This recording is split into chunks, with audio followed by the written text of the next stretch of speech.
السلام علیکم students, welcome to 10th Islamic class.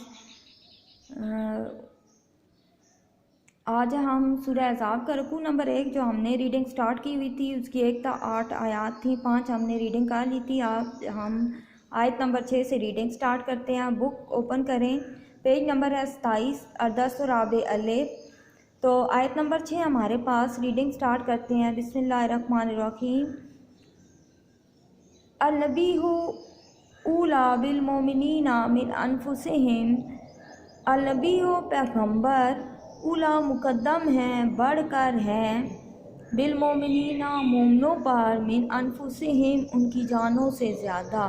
نبی پاک صلی اللہ علیہ وآلہ وسلم مومنوں پر ان کی جانوں سے زیادہ حق رکھتے ہیں۔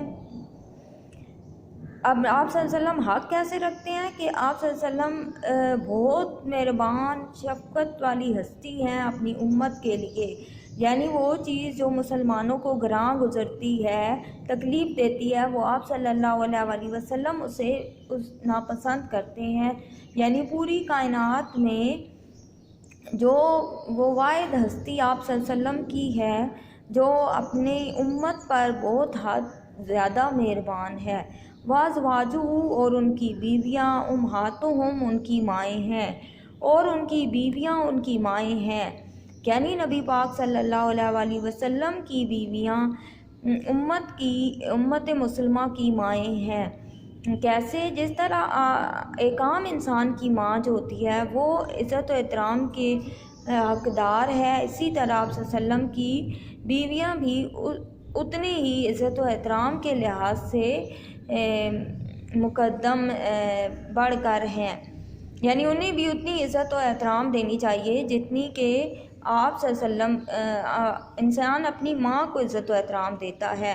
وَأُولُو الْأَرْحَامِ، اور رشتہ دار، بعضُہم اولیٰ ببعض، ایک دوسرے سے بڑھ کر ہیں، فی کتاب اللہ، اللہ تعالیٰ کی کتاب سے، من المؤمنین مومنوں پر سے، والمہاجرین اور مہاجرین سے، اور رشتہ دار کتاب اللہ کی روح سے، مسلمانوں اور مہاجروں سے ایک دوسرے کے ترکے کے زیادہ حقدار ہیں۔ یعنی وراثت کے احکامات میں جہاں پہ یہ ہے کہ جو اللہ تعالیٰ نے حقوق مقرر کیے ہیں وراثت میں، وہ جو خون کے رشتہ دار ہیں جیسے ماں باپ، بہن بھائی ہوتے ہیں، وہ زیادہ حقدار ہیں۔ کن کی نسبت؟ مومنوں، ایک عام مسلمان اور مہاجر کی نسبت۔ الا، مگر یہ، ان کے، تفعلوا تم کرو، الا کی طرف، اولیائکم دوست تمہارے، معروفاً بھلائی، اور مگر یہ کہ تم اپنے دوستوں سے احسان کرنا چاہو تو اور بات ہے، یعنی خود تم کسی کو کچھ دینا چاہتے ہو تو وہ ایک الگ بات ہے۔ کانا ہے، ذالکہ یہ، فی الکتاب کتاب میں، مستورا لکھا ہوا، یہ حکم کتاب یعنی قرآن میں لکھ دیا گیا ہے۔ مستورہ کا لفظ اس کا معنی ہے لکھ دیا گیا یا لکھا ہوا۔ یہ ایم سی کیوز میں بھی آتا ہے، اس کو انڈر لائن کر لیں اور اس کے اوپر ایم سی کیوز لکھ لیں۔ اور یعنی یہ حکم جو ہے یہ اللہ تعالیٰ کی کتاب میں لکھا ہوا ہے۔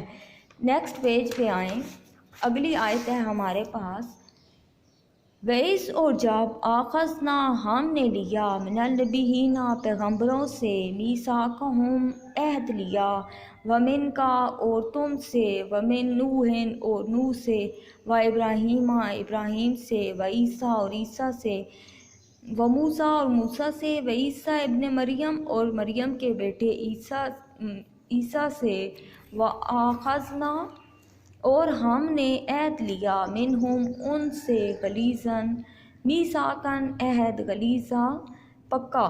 اور جب ہم نے پیغمبروں سے عہد لیا، پیغمبروں سے کس بات کا عہد لیا گیا؟ توحید کا، عقیدہ توحید کا عہد لیا گیا تھا۔ اور کن کن کا ذکر کیا گیا ہے؟ آپ صلی اللہ علیہ وآلہ وسلم کا، حضرت نوح کا، حضرت ابراہیم کا، حضرت موسیٰ کا اور حضرت عیسیٰ علیہ السلام کا۔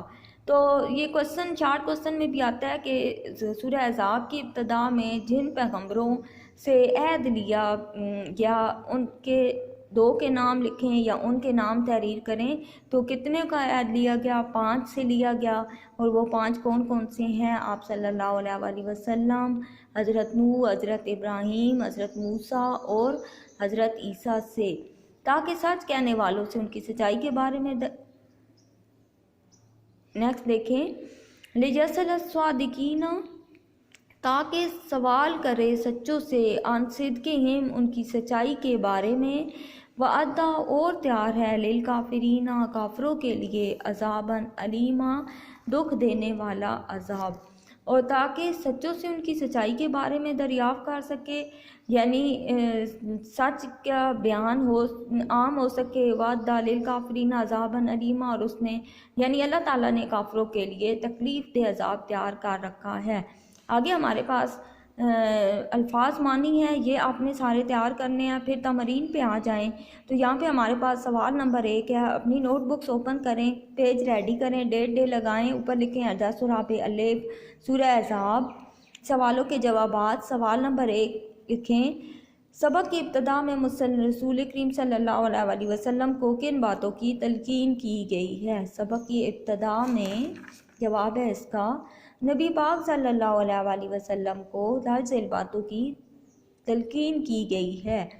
اے نبی، تقوی اختیار کریں، یعنی اللہ تعالیٰ سے ڈرتے رہیں، کافروں اور منافقوں کی باتوں کو نہ مانیں، ان کی خواہشات پر عمل نہ کریں، یعنی جو کچھ وہ کہتے ہیں اور جو ان کی غلط رسومات ہیں ان کو نہ اپنائیں۔ اللہ تعالیٰ کے علیم و حکیم ہونے پر یقین کریں۔ اللہ تعالیٰ کے علیم ہونے سے مراد یہ ہے کہ اللہ تعالیٰ سب کچھ جاننے والا ہے، اور حکیم ہونے سے مراد حکمت والا ہے۔ جو وحی آپ صلی اللہ علیہ وسلم کی طرف نازل ہوتی ہے اس کی پیروی کریں، یعنی اللہ تعالیٰ کی طرف سے جو احکامات نازل ہوتے ہیں صرف ان پر ہی عمل کیا جائے، اللہ تعالیٰ کی ذات پر پختہ بھروسہ رکھا جائے، رکھیں، کیونکہ وہی کارساز کافی ہے۔ ان تمام آیات میں اہل عرب کی رسومات کی پر نہ عمل نہ کرنے کی آپ صلی اللہ علیہ وسلم کو تاکید کی گئی ہے، کیونکہ ان پر عمل کرنے سے شریعت اسلامیہ کے احکامات کی نفی ہوتی ہے۔ نیکسٹ ہے ہمارے پاس سوال نمبر 2، سبق کی آیات میں منہ بولے بیٹوں کے بارے میں کیا ہدایات دی گئی ہیں؟ جواب ہے اس کا، دور جاہلیت میں اہل عرب کی ایک رسم متبنہ یعنی منہ بولے بیٹوں کو حقیقی بیٹوں کی طرح سمجھنا تھی، اور وہ وراثت میں بھی انہیں حقدار ٹھہراتے تھے، لیکن سورہ احزاب کی ابتدا میں اس جاہلانہ رسم کی نفی کر دی گئی ہے، اور یہ حکم دیا گیا ہے کہ منہ بولے بیٹوں کو ان کے اصل باپوں کے ناموں سے پکارو، اور اگر ان کے باپوں کے نام معلوم نہ ہوں تو وہ دین میں تمہارے بھائی اور دوست ہیں، یعنی اللہ تعالیٰ نے انہیں دینی بھائی اور دوست قرار دیا ہے۔ دین اسلام میں منہ بولے بیٹوں کو حقیقی بیٹوں کا درجہ نہ دیا گیا ہے، کیونکہ اس سے جو احکامات وراثت کے بارے میں شریعت اسلام میں متعین ہیں ان کو پورا کرنے کی ان کی نفی ہوتی ہے، اور اللہ تعالیٰ شریعت اسلامیہ کے احکامات کو پورا کرنے کی تاکید کرتا ہے، کیونکہ رشتہ دار ایک دوسرے کے ترکے کے زیادہ حقدار ہیں۔ ان احکامات کے نازل ہونے کے بعد جو کوئی دلی ارادے کے ساتھ ایسا کرے گا اس پر گناہ ہے، مگر جو اللہ تعالیٰ کے احکامات نازل ہونے سے پہلے انسان سے غلطی سے ہو گیا تو اس پر کوئی گناہ نہیں۔ ٹھیک ہے جی، آج ہم نے 2 سوال مکمل کر لیے ہیں، ان کو اپنی نوٹ بک پہ رائٹ کر لیں، اور انشاءاللہ پھر نیکسٹ کلاس میں ہم نیکسٹ جو اس کی ایکسرسائز کے ریمیننگ پارٹ ہے وہ ہم کریں گے کہ اسٹوڈنٹس، اللہ حافظ۔